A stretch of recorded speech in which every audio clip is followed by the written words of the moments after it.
Good morning, everybody. I know y'all have been covering a lot of our conference, and we just wrapped up our last panel. And this panel this morning was on H.R. 1, the Lower Energy Costs Act. This is a bill that's really important to families all across America who are struggling under the weight of President Biden's anti-American energy policies that have dramatically increased costs on families. Families right now are paying about 40% more at the pump when they fill up their cars. They're paying dramatically higher, double-digit increases higher for their household electricity bills. And families are fed up and Republicans are fed up with these failed policies by President Biden. So we're taking action. This was part of our commitment to America. We're following through on this promise with a really important bill that combines about 20 different pieces of legislation from 3 different committees. Natural Resources, Energy and Commerce, and Transportation Committee have all been working hard putting together a package of bills that are focused on lowering energy costs, allowing us to make more things in America. Not just making more energy in America, but bringing back critical minerals to America so that we don't have to be relying on countries like China. We also stand up to foreign countries like Saudi Arabia, Venezuela, Russia. We shouldn't be getting our energy from any other country. We make it cleaner, at a lower cost than anywhere else in the world, and it produces great jobs in America. We should be doing more of it, and that's what the Lower Energy Costs Act is all about. So I want to bring up each of my colleagues that's played a critical role in all the different pieces of legislation that come together in this bill that we're going to be bringing to the floor next week. So start with the chairman of the Energy Subcommittee on E&C, Jeff Duncan. Well, thanks, Leader, and thank you to everyone for being here and following H.R. 1. It's going to be an important debate for this country to get us back on track. If you think about energy costs under the Biden administration, from an inflationary factor, it's up about 37.2%. That's just energy itself. That's not all the other trickle-down effects that higher energy costs have on the consumer prices, trucking, and other things that get those goods to the shelves where we expect them to be. So H.R. 1 is a first start in the energy push for this Congress to try to lower prices, make electricity and energy itself affordable, reliable, and secure for this nation. I look forward to the debate and moving this over to the Senate and put some pressure on them to take this package up. With that, I'll go back. My colleague from Louisiana, who's served an important role on both natural resources and transportation, but has been a leader in the fight of reforming these radical environmental processes like the NEPA process. Garrett Graves. Thanks, Steve. Look, you can see what's happening across the country right now. You have people that literally can't afford to live. They can't afford to pay their rent. They can't afford their car note. They can't afford to buy groceries. And one of the biggest drivers in what we're experiencing right now is energy prices. And Jeff Duncan just touched on this. It has a cascade effect. It doesn't matter if you're a retiree ordering things off of Amazon. It doesn't matter if you're a truck driver. Everyone is affected by what's happening. And this administration is carrying out all of these huge changes in energy policy with one objective, and that is to reduce emissions. And the truth is that they've even failed at that. So not only have we seen prices increase, not only have we seen a pathway that is making us more dependent upon our adversaries, like at one point Russia, now China, this administration has gone to Venezuela, has gone to Iran, about meeting our energy demands, but they also have caused energy emissions to go up. And so this bill unlocks America's energy resources. It severs that dependence upon foreign countries. And that means if you're talking about liquid fuels, or if you're talking about things like solar and wind and newer renewable technologies. And so this really is the answer to affordability. This is the answer to reliability. This is the answer to clean energy sources. It's the answer to a secure supply chain, all of the things that are so critical, and it also provides exportable energy technologies. Thanks, Garrett. Somebody who's worked in the industry himself and also has been a leader on energy policy from North Dakota, Kelly Armstrong. Thank you. I think this country, it was thrived on being able to get infrastructure in the ground. When we started, our interstate highway system was the absolute model for the world. over the course of time, we have figured out how not to do that. And I think it's really important to recognize that it doesn't matter if you care about food, it doesn't matter if you care about turning your lights on, filling your car, all of these things require the things that my state, North Dakota, produces. The problem is we're also the geographic center of North America. And if we can't move it to market, we can't help the American people lower their energy costs and help the United States continue on its path of being the greatest country in the history of the world. And it's really important to recognize you don't have to stop an infrastructure project everywhere. You only have to stop it in one spot. So this is not about deregulation. This is about letting states and letting people do these jobs in a reasonable manner so we can get infrastructure into the ground. Because the real goal is twofold. One, from the people who don't want us to produce these things in North Dakota that the world needs, they want us to keep it in the ground. And the two ways they do that is either through litigation, permitting, and doing that, and that has two very, I think, intended benefits. The longer it takes you to get these projects in the ground, the harder it is to raise capital for them. And so we have to be able to do this. It's not about ruining the environment. When the U.S. left the Paris Climate Accords, the United States was the only country in the world that lowered its carbon emissions. And that was because of North Dakota. That was because of the Bakken. It was because of hydraulic fracturing. It was because we discovered this incredible natural gas resource that allowed us to produce energy at a cheaper, cleaner, and better rate than anywhere else in the world. And instead of celebrating that, we have turned the weapons of government against that. And this bill is a really great first step in order to be able to let us get infrastructure in the ground and feed and fuel a hungry world. Thanks, Kelly. From the day he came to Congress, he's been talking about the need to make more critical minerals, to mine more critical minerals in the United States. He surely knows a lot about it, and no better way to stand up to China and not be dependent on countries like China than to mine more things in America that fit our needs. And that is Pete Stauber from Minnesota. Thank you very much, Leader. You know, if it's not grown or if it's not mined, it doesn't exist. In northeastern Minnesota, we have the biggest copper nickel find in the world. And about 5 weeks ago, this administration put the mining ban forth by pulling the leases and also excluded 225,000 acres of mining in the Duluth complex. Again, the biggest copper nickel find in the world.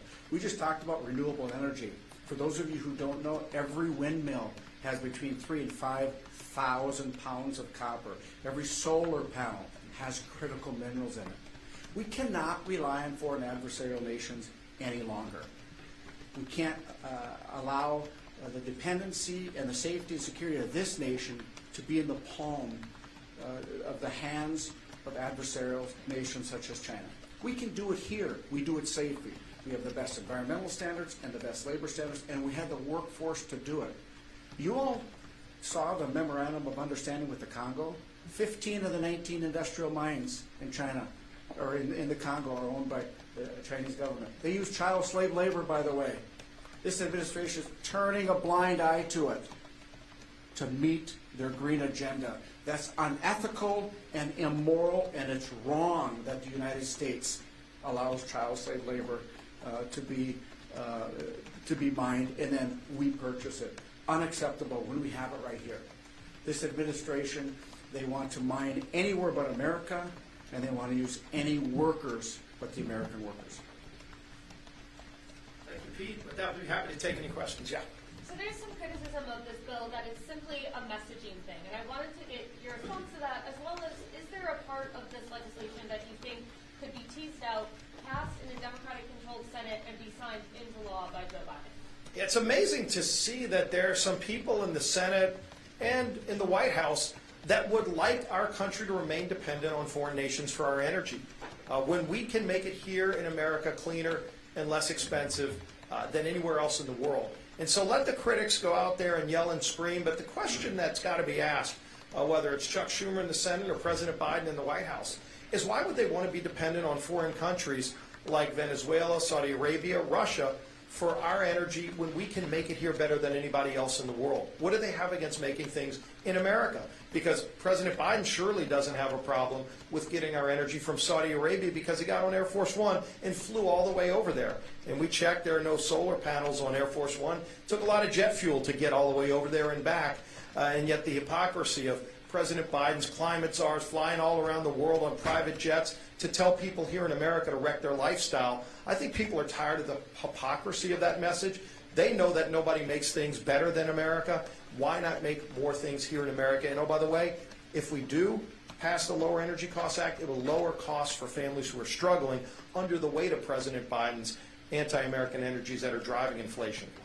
I can just follow up on that real quick. I mean, I know there is an interest in permitting reform. Like, it does seem like there is some interest across the aisle with Democrats. It seems like there is potential for something in this bill to pass, even if it's not everything. And I'm just wondering what the game plan is. Well, the game plan is to show the country how we can make American energy better than anywhere else in the world and where the impediments are. It's clearly coming from the Biden administration that's holding our ability back. And so we're going to show the country next week in a full debate on the House floor, and everybody's going to be hopefully engaging in this debate where the country can see how we can have better policy that helps them. It's going to lower costs for families. We get rid of the natural gas tax. That's a $6 billion windfall to hardworking families. That's more money in their pockets, less that they have to pay in their electricity bills. And so families who are struggling, the good news is help is on the way. The question is going to be, will Democrats continue to stand in your way and take money out of your pocket to pursue a radical agenda? We're going to show the country how to do it better. In the back. Would Republicans consider making this a negotiating tool on something that has to pass Congress, say a debt ceiling increase or spending? Since it's such an important bill to you, would you try to negotiate that in on a must-pass bill, such as, say, Well, we're clearly showing the country and the administration how we can have really good, smart energy policy that'll help families. And clearly, we want this to become law. However best to make that happen, you know, there are a lot of negotiations that we're trying to engage in. Speaker McCarthy's already met once with President Biden regarding the debt ceiling. He's asked for follow-up meetings. President Biden's indicated he wants to have follow-up meetings, yet President Biden won't schedule that meeting. I would encourage President Biden to quickly schedule more meetings with Speaker McCarthy and not try to run the clock out, not try to delay it till the last minute and create some kind of economic crisis. We've already seen that with the banking industry. We don't need another one. Let's engage in these negotiations. There are a lot of good ideas that we have. This is clearly one of them, and we're going to have a great debate and pass it to the Senate next week. Over the course of this weekend, you guys and your colleagues have laid out problems like border, energy costs, inflation, et cetera. Can you walk us through what made this the priority for HR 1 specifically? If you look over the last few years, we've been talking about the importance of having good, smart energy policy in this country, and especially the last 2 years. From day one when President Biden took office, he declared war on American energy. He canceled the Keystone Pipeline the first day. And it wasn't like he was against pipelines. He was just against American pipelines because he turned around weeks later and greenlighted Russia's pipeline. So there was the president showing an example that he wasn't against all forms of energy, just American. Then he made it harder to get permits. He directed his agencies to delay lease sales. He's done things over and over again to make it harder to produce energy in America. But again, he's not against fossil fuels. He seems to just be against American fossil fuels because he then went to Vladimir Putin, of all people, and begged him to produce more oil. Putin said no. Then he flew Air Force One to Saudi Arabia. So I think people are watching this and saying, why is the president so against American energy? And Republicans have talked for years about how we can actually lower costs for families. Again, when President Biden took office, energy costs, especially gas at the pump, was 40% lower. So we've wanted to get better policy in place. Pelosi wouldn't bring up any of these bills. A lot of the bills you're seeing here that are a compilation of H.R. 1 are bills that we've been trying to get brought to the floor for the last 2 years, and Pelosi wouldn't. So now that we're in the majority, we ran saying energy policy would be a top priority, and when Speaker McCarthy made the decision to make this H.R. 1, it showed the country how important energy policy is because, frankly, I think when you look at all the problems our country's facing, and from inflation on down, high energy costs are the biggest driver of all of the other problems, whether it's inflation, when you pay more at the grocery store, in part, that's because fertilizer costs more, transportation costs more, and there's no reason for it. We can lower energy costs. The fact that we made H.R. 1 that top priority shows you how important it is to the country. So the Lower Energy Costs Act is going to be a great opportunity to show the country how it can be done better. Mr. Leader, there are 23 seats that the Senate Democrats are defending in this cycle. Many of them are in mining and energy states. Do you feel that there's some play there on the Senate side with some of those guys who are up for re-election? It only takes about half of those senators to recognize that they can actually be a part of lowering energy costs, and that would get that bill on President Biden's desk.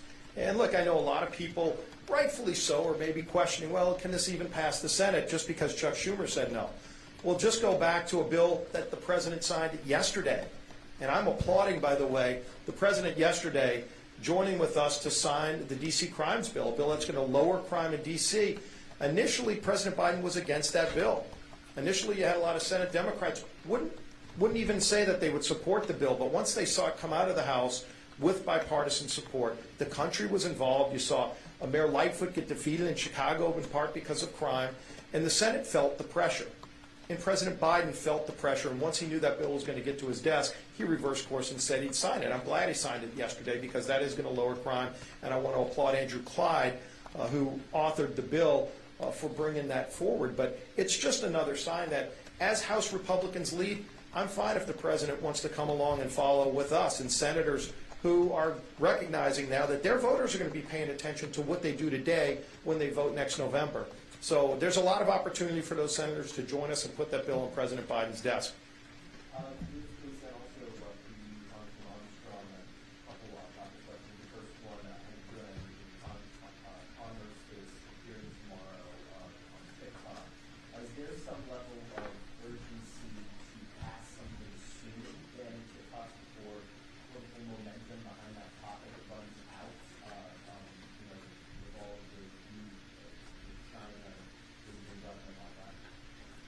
Yeah, I think this is, there's 150 million Americans that use TikTok. The parent company is ByteDance. You can set up whatever safeguards you want. I think the first step, which we've proven, is no matter what the urgency is, we're going to go through regular order. We're going to ask smart questions. We're going to talk about these things, and we're going to move forward. But TikTok's got a unique political problem. In the Democratic leadership, the Republican leadership in both chambers of the House and the White House have significant concerns, if not outright hostility towards the company. So, when you have the opportunity to deal with something that it deals with millions and millions of Americans' data and where that data is going, I think you have to continue to keep the pressure on because it's moving forward. And there's bipartisan consternation about a lot of different things that ByteDance and TikTok are doing. So I'm glad we're having this hearing tomorrow. And secondarily, the big topic of the conference, most Republicans are defending former President Donald Trump. But he sense among the rank and file members of the party that there might be some folks who want to tap the brakes on that or not on that. I don't think so. I can just tell you, as somebody who spent 10 years doing criminal defense work, that when you have 3 prosecutors, including this one, who have originally turned that case down, when you have fact problems, you have statute of limitation problems, you have jurisdictional problems, you have witness problems. Your star witness is a disbarred lawyer who's been convicted of lying. Your other star witness lost this case in civil court not all that long ago. I think there's pretty much, everybody's going to have their own opinion on these things. But I can tell you from my experience, if the defendant wasn't Donald Trump, this wouldn't be brought by idea. That's just the truth. This is the novel legal cases and the things are going forward. So I think we understand unfairness, we understand politicization, and we're going to continue to work forward and deal with that. I'm going to follow up that I would like to ask any of you on TikTok. You mentioned that more than 150 million users use it. I get that that's the rationale that you're using about going through regular order, going through committee. But on the other hand, what is the political ramifications for 150 million very dedicated users, including a lot of young people who are going to get the right to vote or are currently voting in 2024? What is the political ramifications about banning something like TikTok? I would just start on this and bring up Kelly or anybody else that wants to answer it. But the fact that right now the data that TikTok is gathering on people, biometric data, so much other information, possibly backdoor information to go into other applications that they have. Most people don't know that. They're not aware of what else is happening on their phone if they're downloading that application, and that it's owned by a company that is part of the Chinese Communist Party. And the way the laws work in China is that you can be a private company in China, but if the Communist Party asks for the data that you have to turn it over. We don't have those kind of laws in the United States, but they do in China. And so ultimately, anything that you're doing on your phone that that application is able to get access to is going to ultimately be accessed by the Chinese Communist Party. And a lot of people aren't aware of that. They'd be alarmed to know that they are. That's why you saw attempts to try to get an American company to buy it, and that still might happen. But at the end of the day, right now, over 150 million people's data is at risk, and that's something we're all concerned about, including, by the way, a lot of those people that are using those applications today that probably aren't aware of it. I would also say that it takes one, there's a little false premise to that conversation. If 150 million people go off of TikTok, it's not like the market's not going to create a replacement. You say whatever you want about big tech companies, and we've had lots of fights and hearings both in antitrust and energy and commerce on big tech companies, to assume that if the facts and the national security warrant that kind of decision, to think that that just creates a vacuum in the space, I think is completely unrealistic. My friends at Microsoft or Facebook or Twitter or YouTube or Snapchat or Instagram or whatever else you want to talk about will figure out how to fill that vacuum. You guys have one more question to tell me? Yeah. Thanks.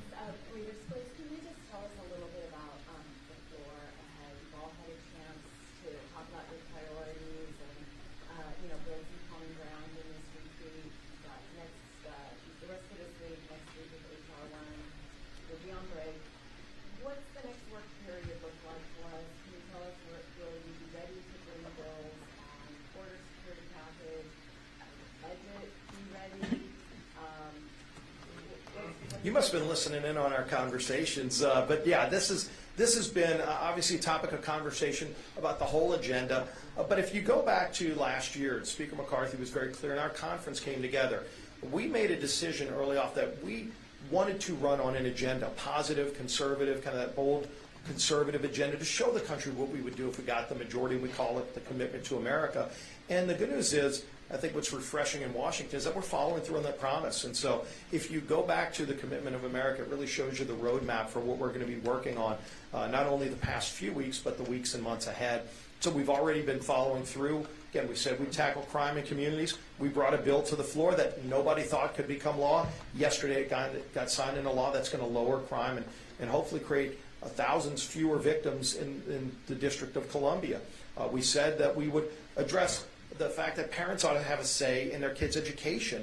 And we brought forward what is now going to be H.R. 5, the Parents' Bill of Rights, that we will start debating tomorrow and finally vote on by the end of this week. We said we would lower energy costs and show the country how we can produce more energy in America. We're going to be bringing the Lower Energy Costs Act next week. We said we would secure the border, show the country how that can be done.